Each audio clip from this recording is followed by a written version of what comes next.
Dear Dad, it feels like I have so much to say, and so little time in which to say it. How is it possible to compact 50 years of longing into a letter?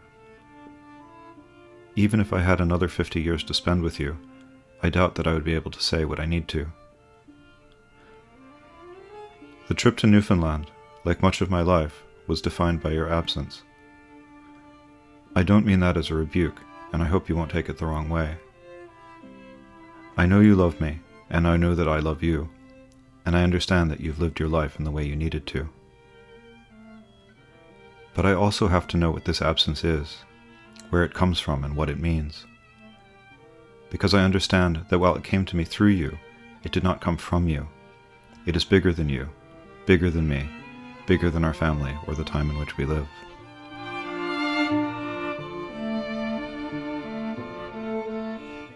I also wanted to let you know that even though you weren't able to come with us, you were part of what made the trip meaningful. Your sister planned everything with you in mind, every bit of it, right down to the places she chose for us to stay. So in a way, it was your trip. You led us to the places we went. Margaret chose them, but she chose them for you.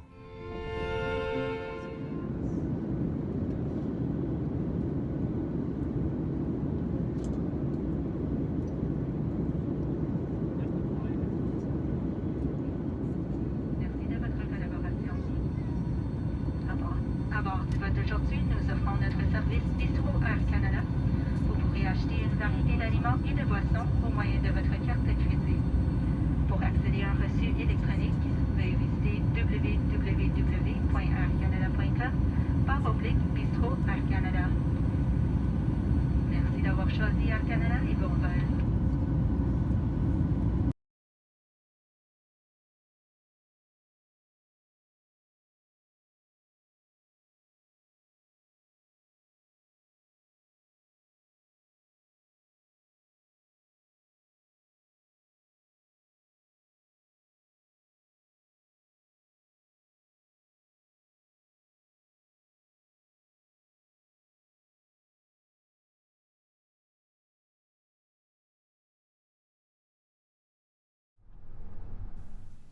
The first leg of the trip was relatively short, from St. John's around Conception Bay to Broad Cove, where Margaret had arranged an Airbnb with a lady who raised goats. Yeah. Well, a lot of people are gluten sensitive now. I have celiac, which is an autoimmune, so mine is much more serious than just like people are gluten sensitive. Margaret was still in shock about the change of plans. She had put so much thought and effort into the trip, and I think it was almost unimaginable to her that you wouldn't be with us. Of course, I was also sad, but I wasn't surprised. I knew your health wasn't good and how difficult it is for you to travel.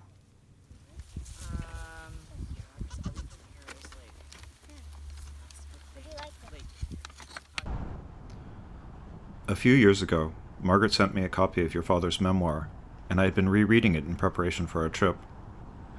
I wanted to try and get a sense of the man, your father, my grandfather, Theo's great-grandfather. He wrote, I was born in Western Bay on October 17, 1906, the second of 10 children born to Albert and Cora Walsh, both of peasant stock. Western Bay is located on the north shore of Conception Bay, about as rock, bleak, and storm-tossed a stretch of coast as can be found anywhere in Newfoundland.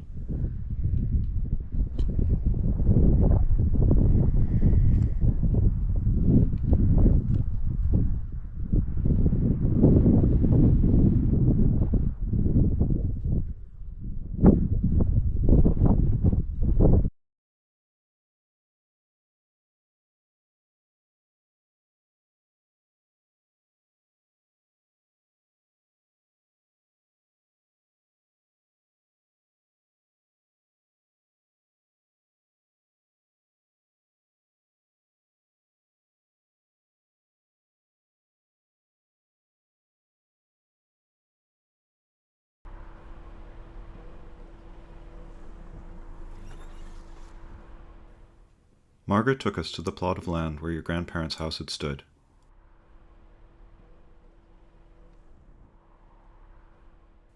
She had been there back in the 70s with your father, and he had shown her the bed in which he was born.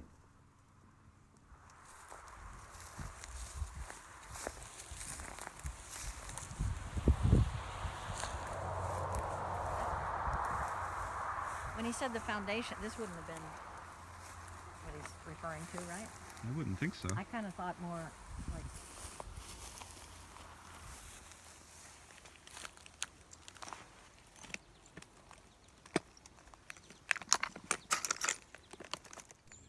We searched for traces of the house. We couldn't even find a discernible foundation, but we met with a neighbor who had known the family. Yeah, well, my dad died in 1981. Go on. Oh, that must have been. And we came here. He was staying with me in Pittsburgh, and he wanted to be buried here in the family place next to his parents. This was. In 1981, my dad, Samuel. Yeah. So we came, George arranged it, and we came up here, and he was buried. So Samuel was your dad, Yes, who was. Albert's son. He was the oldest boy. Yes, So there was Bessie. Yes. Bessie was the oldest daughter. Yes. And then Sam. Yeah. And then Wallace. George and Wallace. Wallace was older, I think. Right, Wallace and George. And Wilson was the youngest. Yeah. And Millicent, Millie, Yeah. was the youngest girl. And that's Christine's mom. I know all about that, yeah. And but they're, of course, all gone. Yeah.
Margaret told me that you regretted not having come to your father's funeral. We visited the church where she had attended the service in 1981.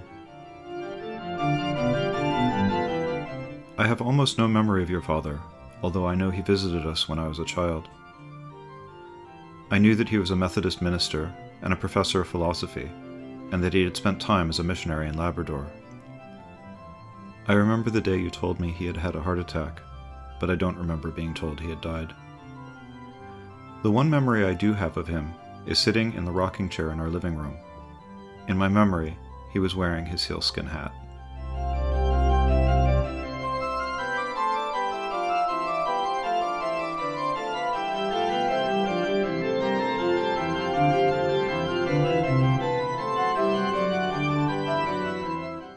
In my Father's house, said Jesus, are many mansions. If it were not so, I would have told you. I go to prepare a place for you, and if I go to prepare a place for you, I will come again and receive you unto myself, that where I am, there you may be also. In these words may we find comfort this day. From the eulogy to the Reverend Dr. Samuel Walsh, delivered in the United Church, Western Bay, Newfoundland, March 31st, 1981.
Later that day, Margaret took us to the cove where your father had learned to fish. He wrote, My ancestors had one foot on land and the other in the sea. Fishing was done at a location known as Perry's Cove, an exposed gulch not far from our home. My father built the first fishing stage there, a wooden structure built each spring out over the water and dismantled at the end of the fishing season. The salting stage was located halfway up the cliff, thus being relatively safe from the high seas that rolled in from the storm-tossed ocean.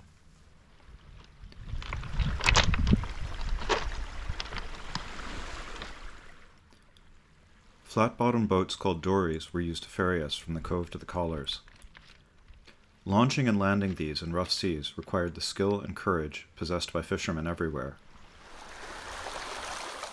But these are the very qualities required by those who go down to the sea in ships.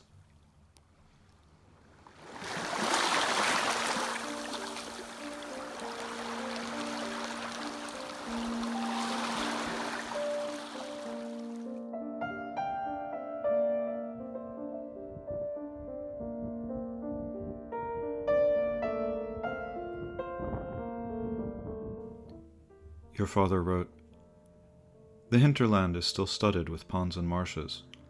2 brooks or streams, northern and southern, wind their leisurely way past gardens and pastures to the open sea. These have been the rendezvous of generations of boys carrying the inevitable bamboo trouting rod to match with the elusive trout. For me, it was a brief respite from the daily toil, despite the fact that my father, more often than not, frowned on my escape to the brook. A large degree of my love for the outdoors may be traced to those early experiences."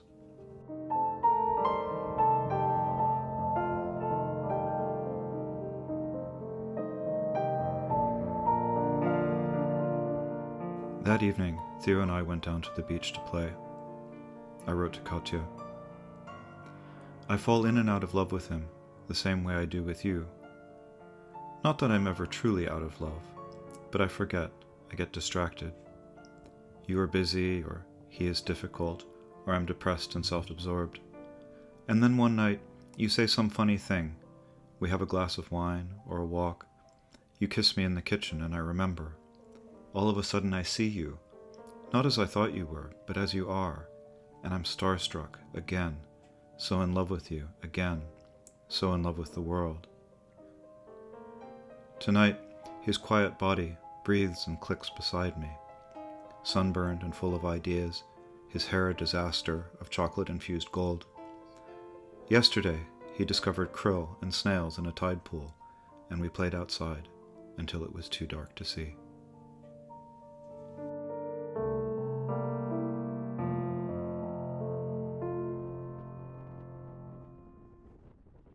The next day, we drove out to Harbor Grace to meet Vanessa, who had been married to my great-uncle Bryce. 10 hours of air travel, a 3.5-hour time difference, lots of driving, strange food, unfamiliar environments, and unfamiliar people were starting to take their toll on Theo.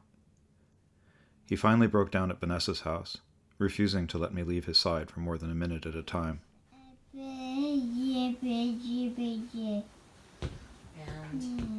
we moved to South Carolina in the 90s. So it was when we were still living in Florida. So it would have been, I'm going to guess it was around 1990, 91, 92. Yeah. It's the last time I was here, so 30 years. Yeah, it's a long time. I know, and I kind of, I don't know how I've lost touch with everybody so much, you know? And It's very easy because I've really lost touch with everybody in England other than my sister. yeah. What even my happens if you girlfriend's click the lost white all the button? time. About once a year, I get in touch with my Christmas What stuff. happens if you click It's the very white easy to do. button? Even with the, the fact that you've got a computer there, Yeah. you still seem to lose touch. What Yeah. happens if Well, I you think click that's, the white part of button? it is, now I've reconnected with a lot of Mm. people with Facebook, Yeah. and of course we didn't have that then. Yeah. But, I had lost, I don't know. But no, it's you can lose touch so quickly with people. You just Well, don't realise it. And then what I'd hoped when I started planning this trip is I hoped that there were still people here. And then I found out, that Murray was in He'd come home in the evening, this is when we were in Nova Scotia, and he'd say, "Oh, you must have called Mother." And I said, "Why would I have called your mother?" "Well, how would you know how to cook it?" And I said, "There's basics." for cooking meats that you don't know what they are, you know. And I said, it might be a wild bird, but I said, we also had wild birds in England. They weren't the same, you know, species, Yeah, but the cooking process is the same. yeah. And he could never get over that. He was always dumbfounded that I could cook. So it's a A turn. Uh-huh.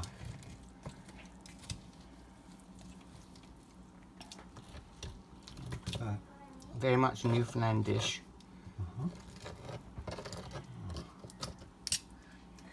And I've been very fortunate.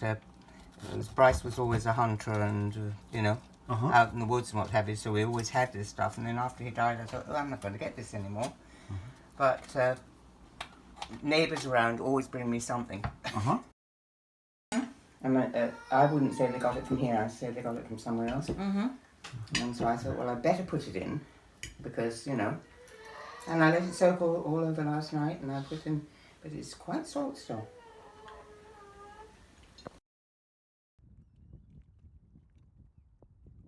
In spite of Theo's fluctuating moods, we were able to stop and see the wreck of the SS Kyle, which ran aground in Harbour Grace in the 1960s and has remained ever since. The Kyle is the ship that ferried your father to his mission in Labrador in July 1928.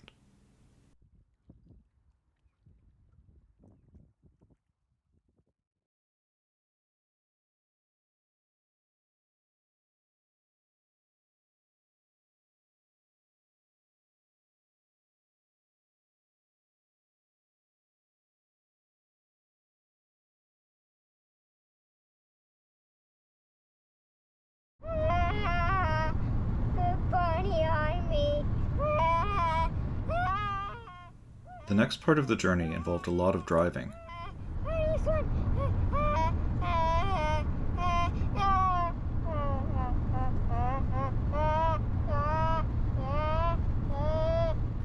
We set out early for Lanzo Meadows, the historic Viking site where Leif Erikson landed in North America 500 years before Columbus.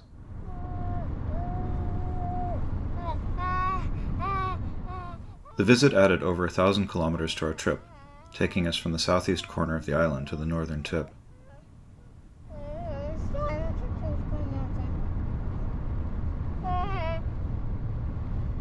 We were all very grateful to arrive in Trout River, about halfway between Western Bay and the Viking site.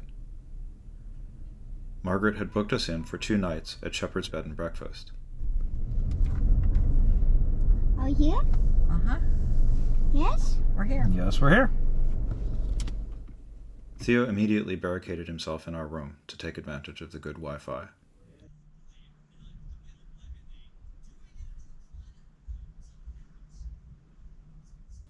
I went outside to enjoy the rain.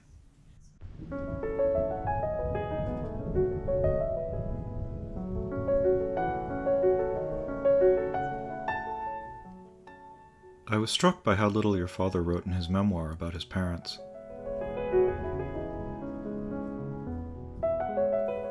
He mentions that your grandfather was a cod fisherman and a coal miner, and that your grandmother came from a very devout Methodist family. But other than that, he shares very little about their personalities. He scarcely mentions his brothers and sisters, although I know he was particularly close to his brother Wallace, whose grave we saw next to those of your grandparents. I get more of a sense of his relationship with nature than I do of his relationship with his family. He wrote, "In later years, bombarded by the sights and sounds of urban living, I now appreciate more than ever the tranquility of the open country with the distant, verdant hills and peaceful pools at eventide. One need never feel alone in the presence of a healing, abiding nature.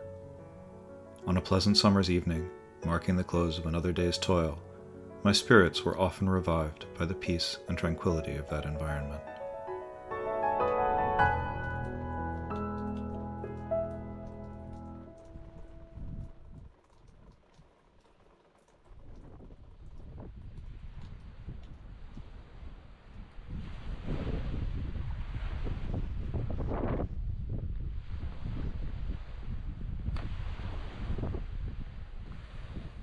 Later that evening, Margaret and I went out to dinner to celebrate my 50th birthday.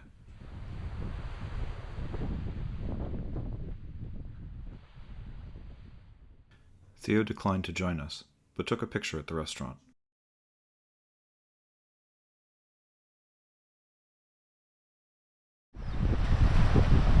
They got out. Except there was only one that actually made it. That was the one you find in the game. Okay. And that was the only one that made it. Theo and I began playing a game in which one of us would tell a story and ask what the other one wanted to do at crucial junctures. It got us through several very long car rides and allowed for some beautiful hikes. And finally he finds you. He finds you. And he's really happy that he found somebody to be with. And went everywhere looking for something other than dinosaurs that were living beings. We were still only halfway to Lanzo Meadows. I was very excited about this portion of the trip, and it was perhaps here that I felt your absence most strongly. Many of the happiest memories from my childhood are related to visiting historic and archaeological sites with you, from the ruined abbey in Worcestershire, where we spent the first 14 summers of my life, to our visits to seemingly every cathedral, abbey, and parish church in Britain. I remember riding on your shoulders as we climbed the great stone stairs of the Parthenon, and dared to tell a lie with my hand in the mouth of the Bocca della Verità in Rome.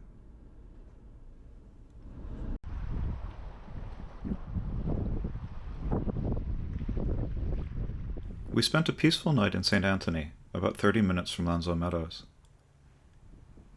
Theo had begun to assert his independence by refusing to go into any restaurant, as he claimed they were too loud and he generally didn't like the food. This set up an unfortunate dynamic in which, if Margaret wanted to go out to eat, she had to do it alone, since I didn't feel comfortable leaving Theo by himself in an unfamiliar place.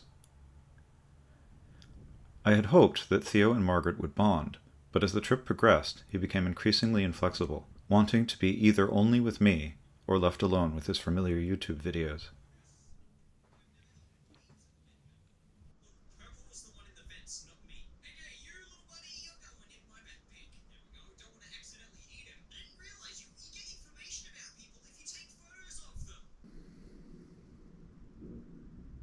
Theo's reluctance to go out also created a situation in which I was not able to spend a lot of time with Margaret. Our relationship had always been sporadic. She took me to Disney World when I was 10, and I had come down to visit her in Florida when I was in my 20s. She had always been very kind to me, and I also remembered the kindness of her husband, John. He offered me a job in his business, seeing me, I think, as I was, confused and adrift.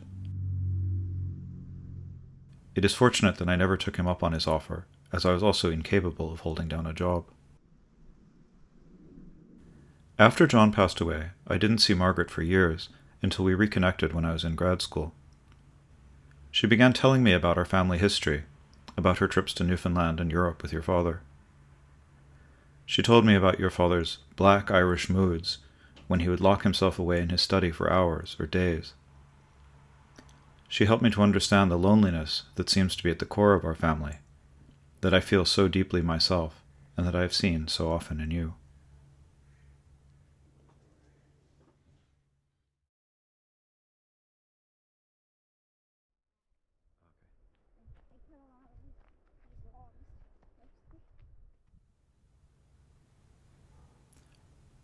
Once we got to Lanzo Meadows, our first stop was at the Norstead Viking village, a recreation of a historically accurate settlement as might have existed in Greenland at the time of Leif Erikson. What do you think, Margaret? Yeah, pretty cool.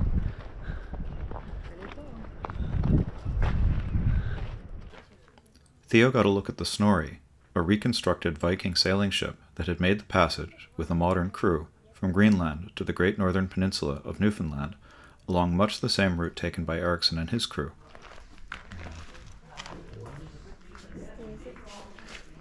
So do you think they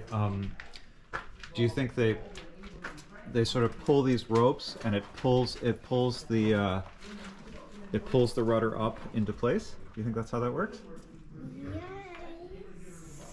Yes. Okay. And do you want to show me the inside? Sure.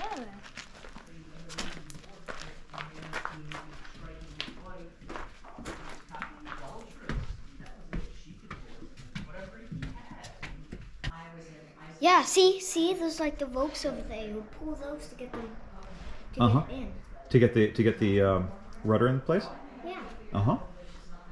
Cool. He was particularly impressed by the real working forge and turned out to be quite proficient at working the bellows.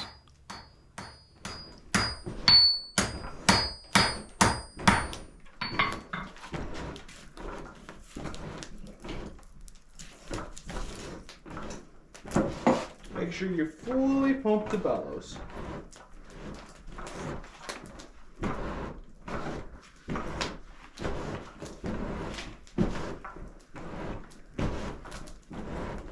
If you're looking for an apprentice, I think we may have actually found you one. I can make a trade. That's no problem. We got chickens, sheep, we got trade goods in our trade room. You name a price and we could come on any agreement. I don't know. Maybe, I don't know. Could you make me a sword? Oh no, sword's more valuable. Than a kid? Way more.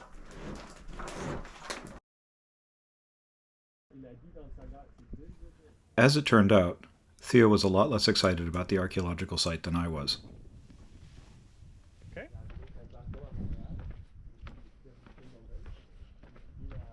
Shall we see the Viking site? We are at the Vikings. Yeah, but shall we see the actual, ruins?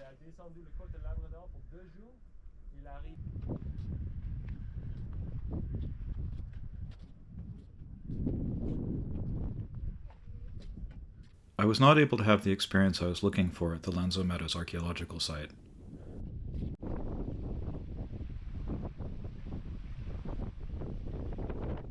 I had wanted so much to see the site with you.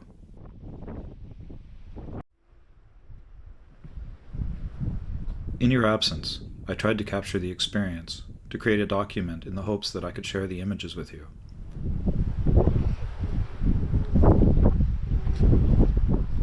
But life moves in mysterious ways. Theo hated every moment that I spent trying to record my experiences. He dawdled and resisted, whined and collapsed, and finally just wailed in despair.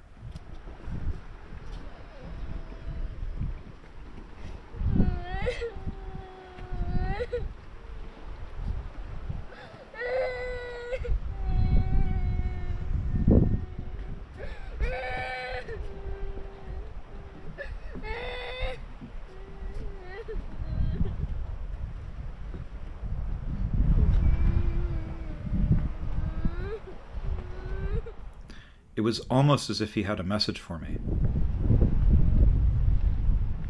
Stop looking to the past. Stop trying to be a child for your father. Be a father to me. The instant I stopped trying to record the site, he took off into the hills.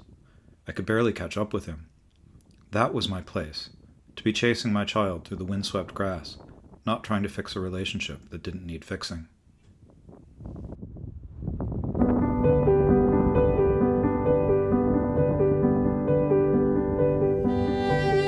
Later that day, we found a little cove, and Theo learned how to skip stones. I lay on my back looking at the sky, and felt, as I too rarely do, that I had somehow, by the grace of God, landed in the present moment. I was absolutely at peace, my child playing nearby, the sound of the wind and the sea, and a vast, welling creativity brewing in my heart.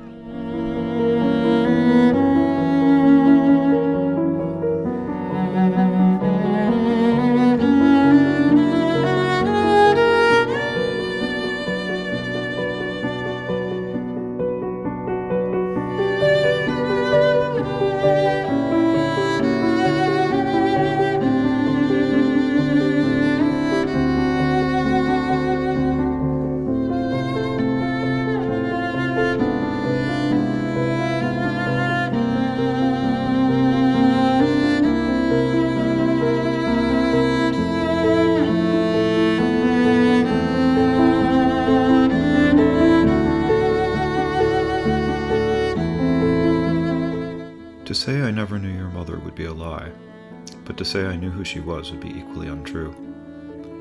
I knew her only as Grammy, who came to live in our neighborhood when I was 4 or 5. I spent every Friday night at her house, got to watch shows I was not allowed to watch at home on her big color TV, went for pizza, and usually got a toy before being picked up on Saturday.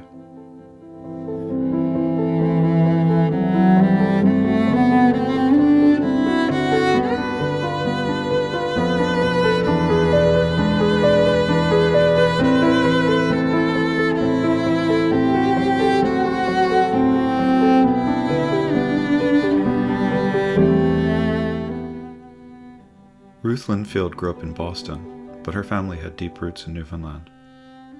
Our ancestor, Robert Linfield, came from England to settle in Twillingate in 1792, and was the first in a long line of Methodist pastors there, including your grandfather, Adolphus Linfield.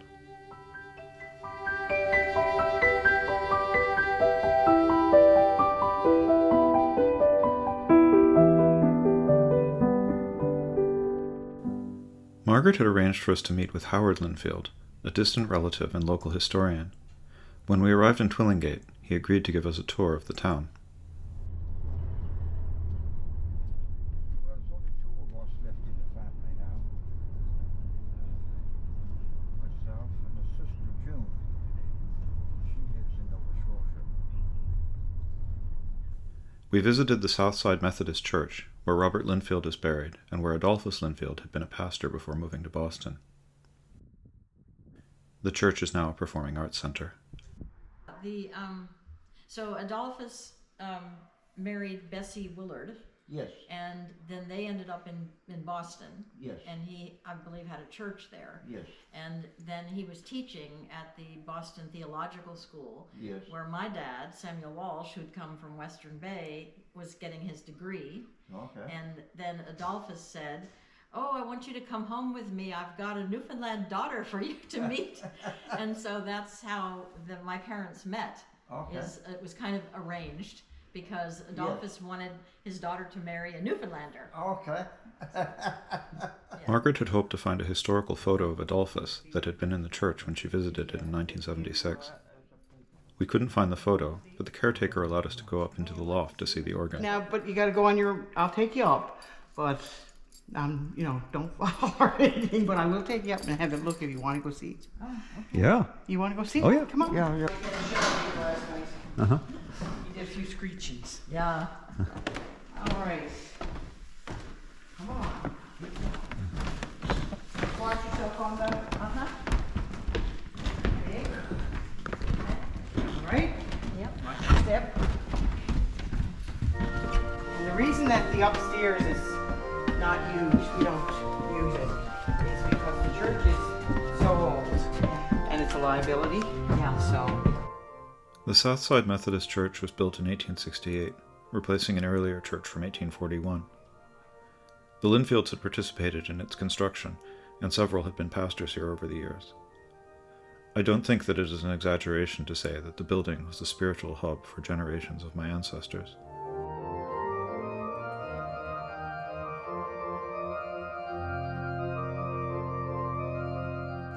We stopped in the churchyard to see the grave of Robert Linfield, the first to come from England to Newfoundland. Buried with him and sharing his marker was his son, James.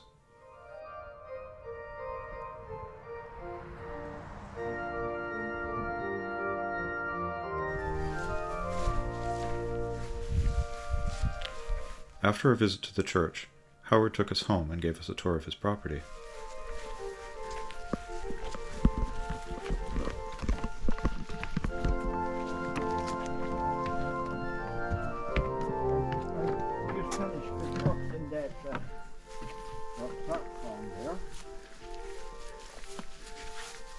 These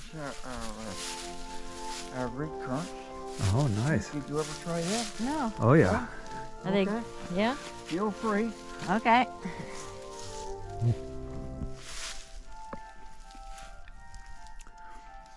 Mm-hmm. Mm-hmm. Yep. These are blueberries.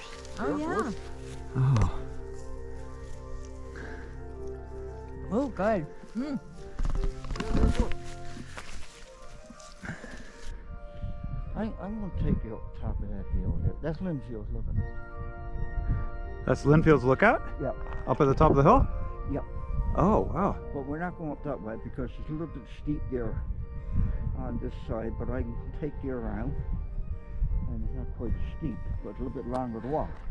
Okay. How long has it been Linfield's Lookout? Wow. How long has it been Linfield's Lookout? Well, I guess I would say when the first Linfield came here. Oh, wow. Now this is all Linfield's land here. Uh-huh. Wow. Everything from that road on down is Linfield's. Huh. Or was Linfield's. Yeah. Huh. And grandfather put in his will Yeah. that it was never supposed to be divided. Uh-huh. I don't know what happened. Something happened, yeah. Somebody slipped out. Yeah. Now, Is this all Linfield land too? yeah. All this? That's my patch right there. Wow.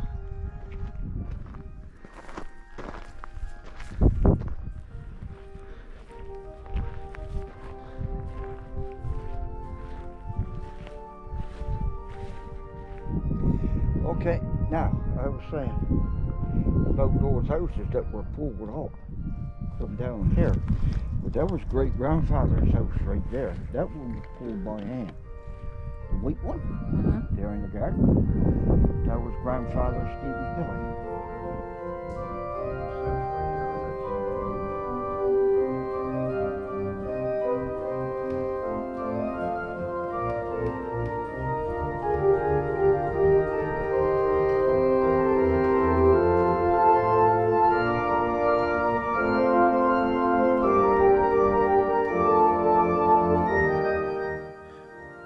In spite of our family's long history in Newfoundland, and of the Linfields' deep roots in Twillingate, my grandmother never wanted to visit. In fact, when my grandfather decided he wanted to return to Newfoundland late in life, Grammy elected to stay behind, eventually moving to upstate New York to live near us.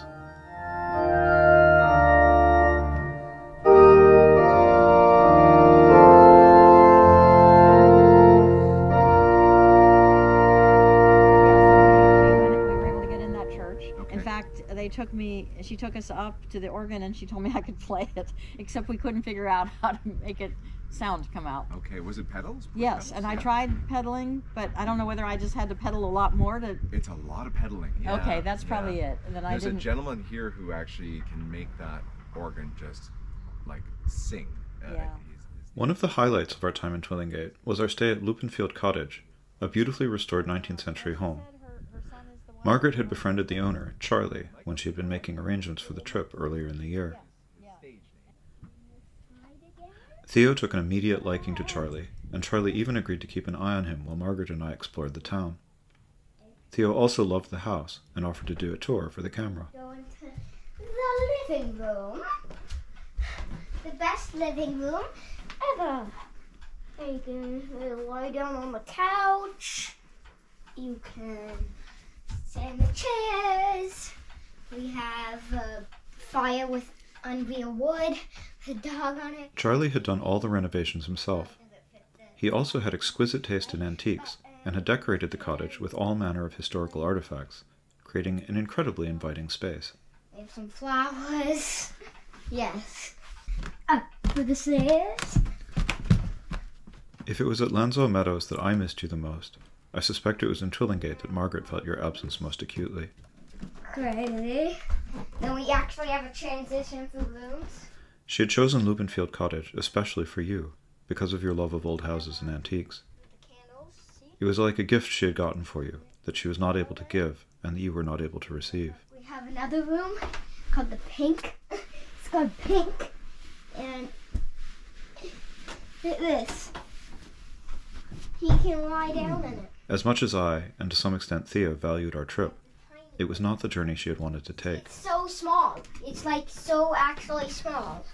Do you see how small this is? Like, bam. She had wanted to see Newfoundland with you, her brother, and I think it was extremely painful for her not to have you there.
sometimes wonder what it was like for your mother, living for years in an arranged marriage, raising a family with a man who was, for all his other qualities, neither particularly loving nor affectionate.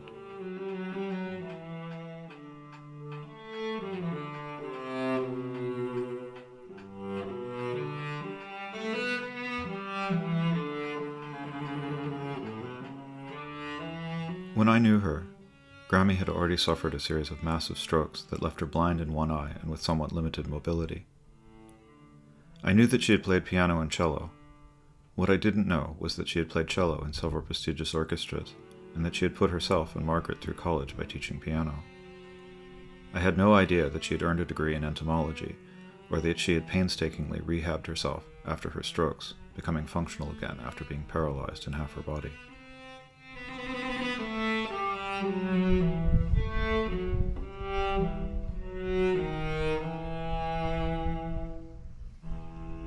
I also did not know that she had been the one who taught you how to paint, that you had sat with her for hours while she painted in watercolor and oil. Your father barely mentions your mother in his memoir, but he does give her credit for one thing, bringing classical music into his life.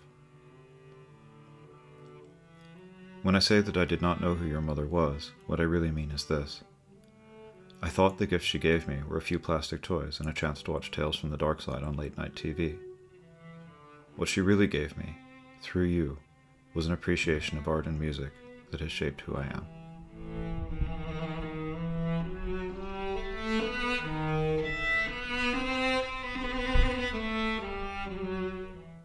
Margaret and I made one last stop in Twillingate, at the Long Point Lighthouse at Crow Head. We watched a pod of humpback whales spout and breach from the cliff top, and bought some homemade fudge for the long drive back to St. John's.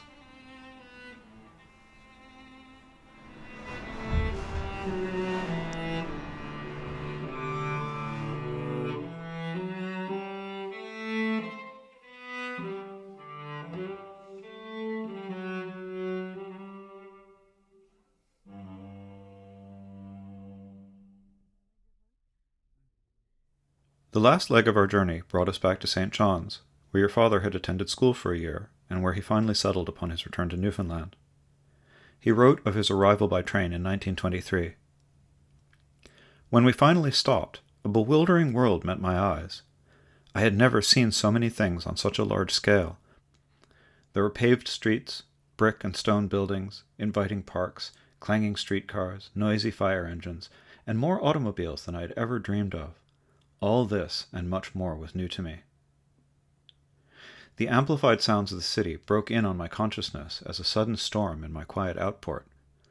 Over the years, I have learned to develop a modus operandi to deal with urban life. Despite all my years of urbanization, however, I still regard myself as the son of soil and sea, filled with a passionate love of nature and the call of limitless horizons. And there's a brick, like a brick, and she said just a park in the brick area.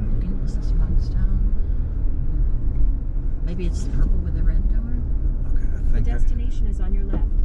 I think it's the red door. So she said just park in the brick. In the brick.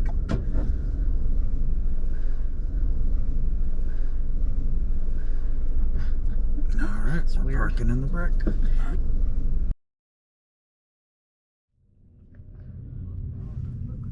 After taking some time to settle in, we made the trip out to Signal Hill, where Margaret had been with your father in 1977.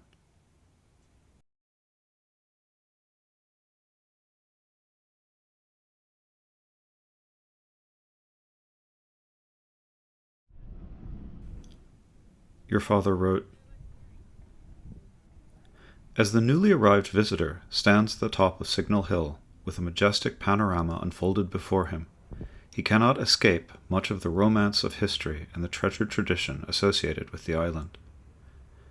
Thus, it is not surprising that many former Newfoundlanders, including myself, have returned to its pine-clad hills and frozen shores. Few natives can deny the call of land and sea." I have this, there's too bad that I never wrote. This is my dad after he moved back here. Oh. And one of the things he said was he wanted to move back here to be near his mother in her last years. Wow. And I think it wasn't long, in fact. Margaret had arranged a meeting with her cousin Deirdre, who lives in St. John's. Deirdre is the daughter of your Uncle Wilson, the youngest of your father's siblings. We spoke at length about our experiences of the Walsh family. This is something that my dad wrote about Cora, so I can send it to you if you want. That would be lovely. Yeah. Something I wonder as a theme. My father was an incredible orator and a talented writer. I don't even know. He wrote letters to my mother. That's the one thing that I could see. But he was such the way he put words together and these kinds of things like collecting words and orating and it was wonderful. I'm glad to see that as well. So that must have been a theme too, writers, Yeah. And I told you the story, of course, of me finding. Well, I always knew that your dad had a PhD, and I wrote about it on I must have been 8. It was like my family tree thing. It was a project we had to do at school, and I wrote about Uncle Sam, and about his PhD. And so when I was doing my PhD, I requested a copy of his. I found out where it was because I didn't know where he went and did his PhD or specifically, and I actually have a copy of his PhD in the basement. Is it interesting? Well, there was a lot of Hegel in there, Hegel. and I was just I thought, okay. So I can't recall all of my reflections, but it was very Hegel heavy. Yeah. I heard that, well, I knew he'd never married, but that he had a child? I don't know, because the most I knew about Uncle Wallace was he had Deirdre also talked about her memories of your Uncle Wallace, who had been particularly close to your father. I remember, and it's too bad Mom's not here to tell this story, but of course, I think that he spent some time with my parents as well when he was going through particularly difficult times. And she had this story of somehow he ended up in the harbour in Lewisport, and she had to go out and get Wallace from the harbour because of whatever these episodes he used to have. I don't really know what the nature of it was. I also remember Uncle Wallace being in the Escazone facility here in St. John's. Okay. And that's where we used to see him. He used to shuffle around. He'd have on these slippers, with pattern slippers and shuffle around. And he had this old radio. And in fact, I took it over in my house actually over on Colonial Street. Had it there for the longest time, called it Uncle Wallace's radio. Very sweet. So that's him. That's Wallace is my dad. Yep. And all I know was that I was told after my dad died that Wallace said, I want to be buried next to Sam. And he is. So it's just thinking about how families are so far apart.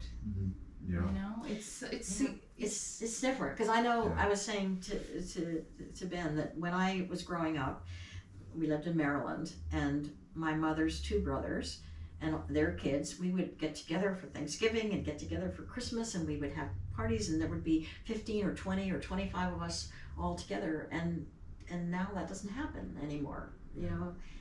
People are just all so spread out, and it makes it hard. I look at people in smaller communities, and pretty much everybody has learned to leave. And so I think that's what actually happens. Talk about not wanting to associate, because for a long time this was not a place to be associated with for a variety of reasons, like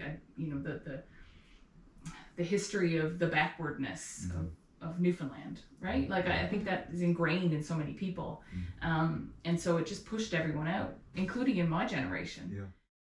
And it takes effort to connect, so I think we forget that too. We have to do the work too to keep the connections going. Yeah, and I think that's maybe was a factor of the Walsh, all the siblings, is there wasn't that desire, I guess, to really connect. Yeah. And then it passed down to us, and so then we haven't had the desire to connect, because I've kind of kicked myself the last couple of years going, how did I let 30, 40 years go by and I didn't stay in touch with your dad, or I did stay in touch a little bit with George, but how did all these years go by and we've lost all these years?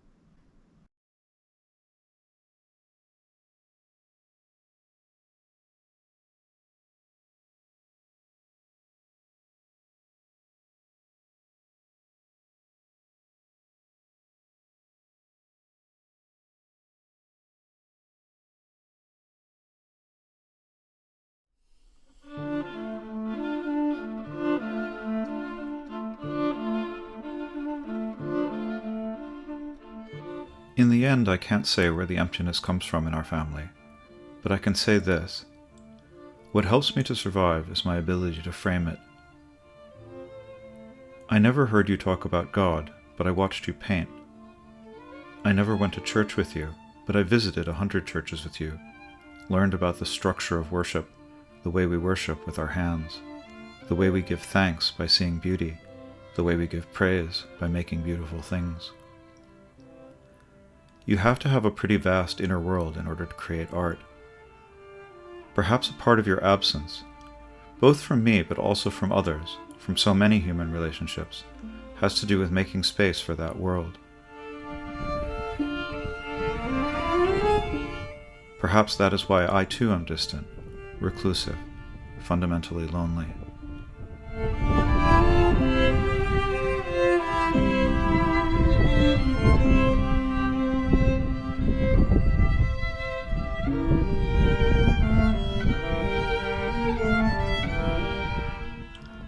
On our last day in St. John's, Margaret and I visited Cape Spear, the easternmost point in North America. Beyond lies only the vast Atlantic, across which our ancestors sailed so many years ago.